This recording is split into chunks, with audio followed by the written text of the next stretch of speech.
అందరికీ ప్రైజ్ రాడండి. ఉదయకాల దీవెనలు బట్టి దేవుని నామానికి మహిమ, ఘనత, ప్రభావములు కలుగును గాక. అందరూ బాగున్నారని నేనైతే నమ్ముతున్నాను. నా ప్రార్థనలో తప్పకుండా మిమ్మల్ని జ్ఞాపకం చేసుకుంటున్నాను. మీరు గూడా నన్ను బలపరచాలని, మీ ప్రార్థనలో మీరు జ్ఞాపకం చేసుకుంటున్నారని గూడా నేను నమ్ముతున్నాను. ఒకవేళ చేసుకోకపోతే ఇంకా చేసుకోగలరని గూడా విశ్వసిస్తున్నాను. దయచేసి సబ్స్క్రైబ్ చేయటం మర్చిపోబాకండి. షేర్ చేయటం మర్చిపోవద్దు. లైక్ చేయటం కూడా మర్చిపోబాకండి. ఎందుకంటే షాలోమ్ గాస్పెల్ మినిస్ట్రీ ద్వారా వచ్చేటువంటి వాక్యము అందరికీ రీచ్ అవ్వాలా. అది 4 గోడల మధ్య ఉండకుండా ప్రపంచవ్యాప్తంగా ప్రతి ఒక్కరికి ప్రభు అయిన యేసుక్రీస్తు చెప్పిన ప్రకారము మత్తయి సువార్త 28వ అధ్యాయం 20వ వచనంలో సర్వలోకానికి వెళ్ళి సర్వ సృష్టిలో సర్వ జనాలకి ఆ యొక్క సువార్తను ప్రకటించండి, అందరినీ నా శిష్యులుగా చేయండి అని ఆయన చెప్పారు. కానివ్వండి, మతం మార్చండి, బాప్టిజాలు ఇవ్వండి, ఆ తర్వాత మీరు ఒక మూడ్లో మీరు ఉండండి అని ఆయన చెప్పలేదు. అందరూ ఆ సత్యాన్ని గ్రహించే విధంగా మీరు నా కొరకు వాడబడండి. మీ జీవితాల్లో జరిగినటువంటి అద్భుతాలు, ఆశ్చర్యకారాలు, మీరు పొందుకున్న సంతోషాన్ని ప్రపంచానికి అందించండి, దేవుని రాజ్యాన్ని కట్టండి అనేటువంటి గొప్ప బాటను, ఒక ఆజ్ఞని ఇచ్చి ప్రభు అయిన యేసుక్రీస్తు దేవుని సన్నిధానంలో ఉంటున్నారు. అందుని బట్టి కూడా దేవునికి మహిమ కలుగును గాక. కాబట్టి మనము అనుదినము దేవునితో నడుస్తున్నాము. అసలు దేవుని యందు ఆనందించేటువంటి మనము దేవుని యొక్క ఉనికిని, దేవుని యొక్క ఆ గొప్ప మన పట్ల ఆయనకు ఉండేటువంటి ఆ యొక్క గొప్ప దాన్ని ఏమంటారంటే ఆశ. అంటే దేవుడికి మన పట్ల ఎందుకు ఆశ ఉందంటే ఆయన బిడ్డలం కాబట్టి మన పట్ల ఆయనకు ఆశ ఉంటుంది. మన బిడ్డల పట్ల మనకి ఎంత ప్రేమ ఉంటుందో, ఎంత ఆశ ఉంటుందో, అదేవిధంగా సర్వ సృష్టిని సృష్టించినటువంటి దేవుడు ఆయన.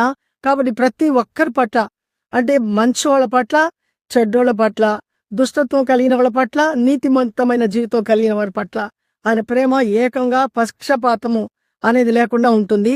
అలాంటి ప్రేమ మనందరం కలిగి ఉండాలని, ప్రతి విధమైన దుష్టుడు వేసేటువంటి అగ్నిబాణాన్ని మనము ఆర్పివేసి దేవుని యొక్క మహాశక్తిని బట్టి మనము బలవంతులమై దేవుని రాజ్యాన్ని కట్టి దేవునిలో ఆనందించాలనేది దేవుని యొక్క మన పట్ల ఉండేటువంటి ఉద్దేశము. ఈ ఉద్దేశాన్ని నెరవేర్చాల్సింది మనం అందరము. ఇది మన ఛానల్, మనమే అందరికీ తెలియచేయాలా, మనము దేవుని కొరకు వాడబడాలా. నిన్నటి దినం మనము యేసేపు నీతిమంతుడై ఉండాడు. ఆయన చిన్న యవ్వన వయసులో ఉండేటప్పుడు తన అన్నం దగ్గరికి భోజనాలకు తీసుకెళ్లి వాళ్ళ యొక్క యోగక్షేమాలు కనుక్కొని వచ్చి వాళ్ళ నాన్నకు చెప్పినప్పుడు ఆయన కలిగినటువంటి ఆ యొక్క దర్శనాలను అన్నదమ్ములకు చెప్పడము, తండ్రికి చెప్పడము, ఆయనకు వచ్చినటువంటి కళలు జీర్ణించుకోలేకుండానే ఆ అన్నదమ్ములు ఆ యొక్క తమ్ముడి మీద పగపట్టడం మనం చూసాము. ఆ పగ పట్టబడిన తర్వాత యేసేపు యొక్క జీవితం ఏమైందంటే, కొంతమంది అన్నల వాళ్ళల్లో ఇంకా వీడు అనేవాడు ఉంటే ఈ యొక్క కళలు నెరవేరుస్తాయి అనేది కదా వాడు ఉద్దేశము. అసలు వీడిని చంపేస్తాం అనుకోండి, అప్పుడు ఈ కళలు అనేది ఎలా జరుగుతాయి అని కొంతమంది అనుకొని చంపేద్దామని కొంతమంది అనుకుంటారు. కొంతమంది అనుకుంటారు వద్దు వద్దు, వాడు మన సహోదరుడు కదా, మనం చంపకూడదు, తీసుకెళ్ళి మనం ఒక గుంటలో పడేద్దాము. నాన్నకు వాడంటే చాలా ప్రేమ కాబట్టి నాన్న దగ్గరికి వెళ్ళి, ఇదిగో మేమైతే మమ్మల్ని దగ్గరికి రావాలని మా దగ్గరికి వస్తున్నాడు తమ్ముడు, ఈ లోపల ఆయనకు ఒక పులి వచ్చి ఆయన్ని చంపేసింది అని మనము ఏదో ఒక మేకను చంపి దాని యొక్క రక్తాన్ని ఆ యొక్క యేసేపు యొక్క యేసుకుల అంగీకి మనము తడిపి, ఇదిగో ఈ విధంగా రక్తమయమైపోయింది ఆయన యొక్క వస్త్రము చూడండి అని మనము ఈ విధమైనటువంటి అబద్ధం చెప్దాము అని కొంతమంది ప్లాన్ చేసుకుంటారు. దానికి ఎట్టకేలకు వాళ్ళందరూ ఆ యొక్క ప్లాన్ను తీర్మానం చేసుకున్న తర్వాత యేసేపును తీసుకెళ్లి గుంటలో వేసేస్తారు. ఆయన ఎంతగానో మొర పెట్టుకుంటాడు, అన్న ఇంక మీదట ఏ కళలు వచ్చినా మీకు చెప్పను, దయచేసి నన్ను విడిచిపెట్టబాకండి అని ఎంతగానో ప్రాధేయపడి వాళ్ళని బ్రతిమాలుకున్నా కూడా వాళ్ళు జాలి ప్రేమ లేని వాళ్ళగా ఆయన అక్కడ విడిచి వెళ్ళిపోతారు. అలా ఆయన గుంటలో పడిపోయిన సమయంలో ఆ యొక్క మార్గంలో వెళ్ళేటువంటి ఐగుప్తీయుల్లో కొందరు ఆ మిద్యానీయులు ఏం చేస్తారంటే ఆయన్ని అక్కడ ఆ గుంటలో నుంచి లేపుతారు. లేపి ఆయన తీసుకెళ్లి ఐగుప్తు చాలా రిచ్ దేశంగా ఉంటుంది. ఆ సమయంలో అక్కడ ఏంటంటే పన్ను వాళ్ళను కొనుక్కుంటారు. పక్కన దేశాల నుంచి వచ్చేవాళ్ళని బానిసలుగా వాళ్ళ ఇళ్లలో పనులు చేస్తున్న దాని కొరకు కొనుక్కునేటువంటి అలవాటు వాళ్ళకి. అప్పుడు యేసేపు అక్కడ ఆ యొక్క ఐగుప్తులో ఉండేటువంటి రాజు దగ్గర ఉండేటువంటి ఒక మంచి పొజిషన్ లో ఉండేటువంటి పోతీఫర్ అనేటువంటి వ్యక్తికి అమ్మబడతాడు. అమ్మబడిన తర్వాత ఆ పోతీఫర్ ఏం చేస్తాడంటే ఆయన తీసుకువెళ్ళి ఆ ఇంట్లోనే అన్నిట్లో ఆయనకి పన్ను అప్పగించి పనులు చూస్తుంటాడు. ఆ పన్ను చూసే సమయంలో ఆయన వెళ్ళిన రోజు నుంచి పోతీఫర్ ఇల్లు చాలా చక్కగా ఆశీర్వదించబడద్ది. ఒక డిసిప్లైన్ కలిగినటువంటి వ్యక్తిగా యేసేపు ఉంటాడు. అన్న లేరు, నాన్న లేరు, ఈ రోజునలాగా ఫోన్ల సమాచారం కానివ్వండి, ఇక ఏ విధంగా అందుబాటులో ఏదీ లేదు. అంటే తండ్రికి నేనున్నాను అని చెప్పేదానికి కావచ్చు. అసలు ఏ సమాచారము తెలియనటువంటి ఒక చీకటి దినములవి. ఆ దినముల్లో ఆయన యొక్క నిజాయితీని విడిచిపెట్టకుండా ఆ ఇంట్లో పనిగా ఉంటాడు. ఆయన చాలా అందమైనటువంటి వ్యక్తిగా లేఖనం చెప్తుంది. ఆయన రూపవంతుడని. అయితే ఆ ఇంట్లో పోతిఫర్ భార్య ఆయన్ని రోజు గమనిస్తుంటది. ఆయన మీద ఎక్కువగా ప్రేమ పెంచుకుంటది. ఈ ప్రేమ పెంచుకొని ఒక దినం ఏం చేస్తదంటే, ఆయన లోపలికి వచ్చినప్పుడు అంటే యేసేపు లోపలికొచ్చినప్పుడు, "చూడు, నా భర్త అయితే ఇంట్లో లేడు. నువ్వు నన్ను సంతోషపెట్టు" అనేటువంటి మాటతో ఆమె ఆయన్ని పట్టుకుంటది. అప్పుడు ఆయన అంటాడు, "అమ్మా, తప్పకుండా నువ్వు అలాంటి పనులు చేయకూడదు. నీ భర్త నాకు ఇంటి పనుల మీద నాకు అధికారిగా ఉంచాడు గానివ్వండి, నీ మీద నాకు ఏ అధికారము ఇవ్వలేదు. చూడు, దేవునికి వ్యతిరేకంగా ఇలాంటి దుష్కార్యములు నేనెలా చేయగలను" అని అక్కడి నుంచి తప్పించుకుంటాడాయన. అంటే దేవుడికి వ్యతిరేకమైన జీవితము నేను జీవించను అంటాడు. ఈ రోజుల్లో అనేకులు అంటే వాళ్ళకొక అవకాశం అనేది లేక కొంతమంది పాపం చేయరు. అవకాశం అనేది వాళ్ళకి వచ్చినప్పుడు వాళ్ళేం చేస్తారంటే, ఎంతో ఆనందంతో ఆ పాపం చేసి మునిగి తేలుతుంటారు. ఆ పాపం వల్ల వచ్చు జీతం మరణం అనే సంగతి మనుషులకు తెలీదు.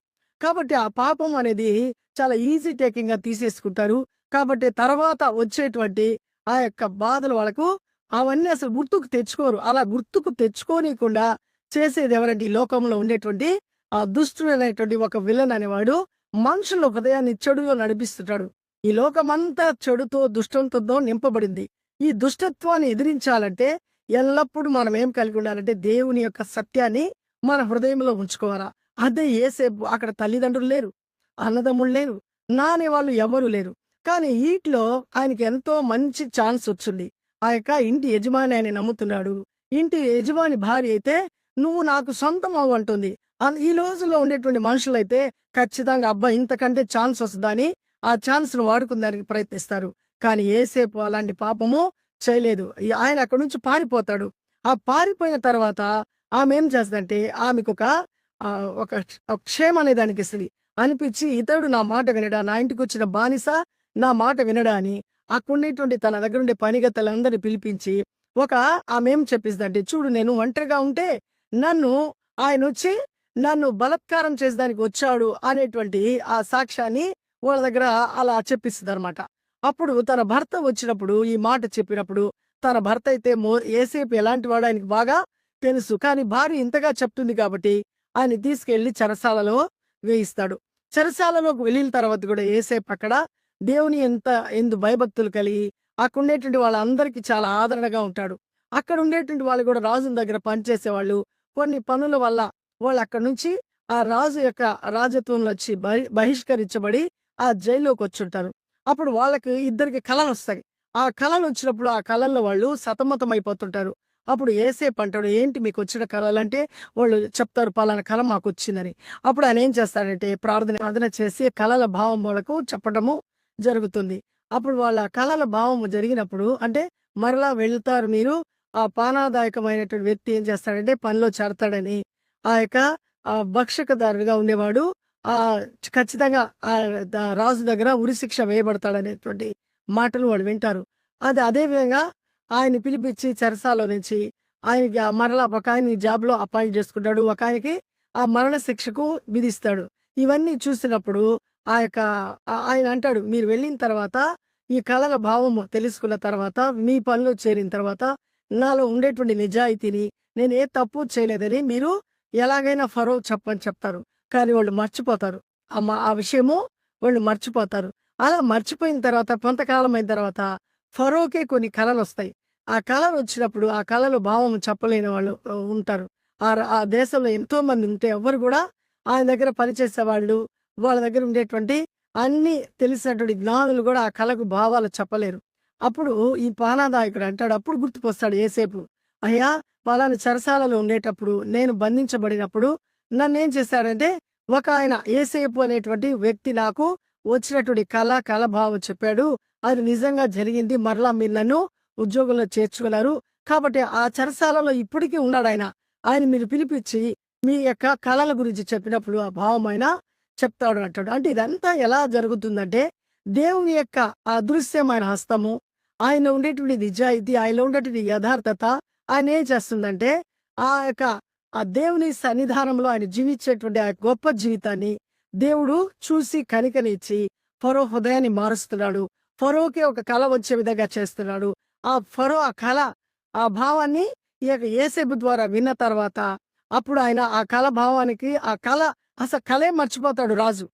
కల భావాన్ని 2 కూడా యోసేపు చెప్తాడు. అది చెప్పిన తర్వాత రాజు ఎంతో సంతోషపడి, నమ్మకం కలిగి తనేం చేస్తాడంటే ఒక గొప్ప అంటే నా తర్వాత ఈ ఐగుప్తు దేశానికి నేను రాజును. నా తర్వాత నువ్వే సమస్త కార్యాలు అంటే ఈరోజు మనం చెప్పుకోవాలంటే మన దేశంలో ఉండేటువంటి ప్రధానమంత్రి తర్వాత రాష్ట్రపతి ఉన్నారు. అంటే నేను ఒక రాష్ట్రపతిగా నేనుంటాను. నువ్వు ప్రధానమంత్రిగా ఉండి సమస్త కార్యాలు జరిగించమని ఫరోకి ఆయన ఏం చేస్తాడంటే సర్వ అధికారాలు ఆ యొక్క యోసేపుకి ఇవ్వటం జరుగుతుంది. కాబట్టి ఇక్కడ మనం చూస్తున్నాం అన్నదమ్ములు ఏం చేస్తున్నారు, తీసుకుపోయి గుంటలో వేసేస్తారు, చంపేయాలని ప్లాన్ చేశారు. అసలు వచ్చినటువంటి కళలు వాళ్ళు జీర్ణించుకోలేకపోయారు. కానీ ఆయన ఓపికతో, ఓర్పుతో, సహనంతో తనకుండేటువంటి యథార్థతను విడిచిపెట్టకుండా ఇక్కడ ఎక్కడ నా పట్ల సీసీ కెమెరాలు లేకపోయినప్పటికీ కూడా నా కొరకు దేవుడు కనిపెట్టుకొని నన్ను చూస్తుంటాడు. నన్ను ఆయన దగ్గర నుంచి ఎవరు ఆయన యొక్క నిఘాల నుంచి నేను తప్పించబడలేను అనేటువంటి ఆ అద్వితీయ జ్ఞానము యేసేపు కలిగి ఉన్నాడు. కాబట్టి ఏ పాపానికి చోటివ్వకుండా ఆ దేవుని యొక్క దయకు దేవుని మీద ఆధారపడడం ఇష్టపడ్డాడు. కాబట్టి దేవుడు అంచెలంచెలుగా ఆయన దీవించి ఆయన యొక్క నిజాయితీని లోకానికి చూపించాడు. ఇది కట్టుకథలు కాదు. ఈరోజు ఈ యొక్క గ్రంథంలో ఇది చరిత్ర. ఈ చరిత్ర ఎవరైనా ఎప్పుడైనా మనము చదివితే ఇది ఖచ్చితంగా దేవుని యొక్క ఆత్మచేత మనము నడిపించబడినప్పుడు ఈ చరిత్రలో ఉన్నటువంటి భావము మన హృదయంలో గొప్ప ఆనందాన్ని మనకు అనుగ్రహిస్తుంది. అట్టి ఆనందము మనం పొందుకోవాలి. అదే దేవుని యొక్క ఉద్దేశము. కాబట్టి యోసేపును దేవుడు అంచెలంచెలుగా ఆయన ఏం చేశాడు, గొప్ప చేస్తూ ఆ యొక్క ఫరో అంటే ఐగుప్తు దేశం అంటే ఒక మాటలో చెప్పాలంటే ఆ ఈజిప్ట్ మన ఇజ్రాయెల్ దేశము ఈజిప్ట్ దేశం ఉంది. ఈజిప్ట్ దేశానికి అధిపతిగా చేశాడు.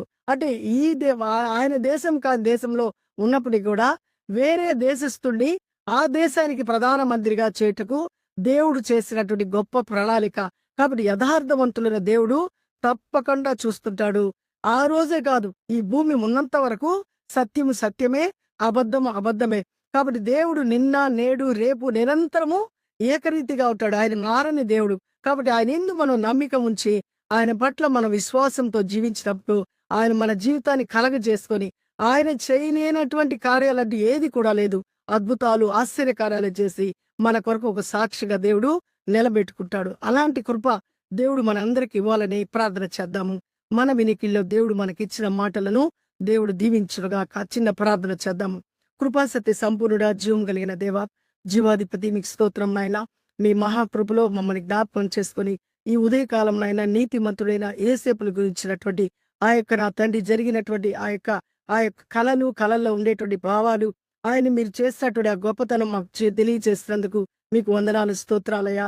అవునయ్యా ప్రభువా, మేము ఈ లోకంలో ఓర్పుతో సహనముతో మేము నాయన నిజాయితీగా ఈ లోకంలో జీవించినప్పుడు ప్రభువా మా జీవితాన్ని మీరే కలగ చేసుకుని మీ సమయంలో తగిన కాలమందు ప్రభువా ప్రతి ఒక్కరిని హెచ్చించే దేవుడుగా మీరు ఉంటున్నందుకు మీకు కృతజ్ఞతాస్తులు మేము చెల్లించుకుంటున్నాం నాయన.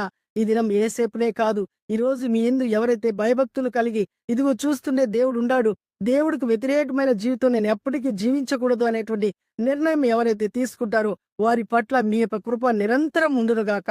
అలాంటి కృపకు నాయన ఇదిగో నా తండ్రి వీడియో నాయన చూస్తున్నటువంటి ప్రతి బిడ్డను మీరు నాయన జ్ఞాపకం చేసుకుని వారికి ఉండేటువంటి సమస్యలు, బాధలు, బంధకాలన్నిటి నుంచి విడిపించి ప్రతి ఒక్కరికి మీ దయగల హస్తంతో బలపరిచి భద్రపరిచి మరలా మీకు చిత్తమైతే మేమందరం కలుసుకునే పర్యంతరం మీ కాపుదల, భద్రత, మీ క్షేమము నాయన మా అందరికి ఉంచమని యేసయ్య పరిశుద్ధ నామములో అడిగి ప్రతిమాలు వేడుకుంటున్నాం పరమ తండ్రి. ఆమేన్, ఆమేన్. అందరికి షాలోమ్ అండి. ఈ దేవుని నామ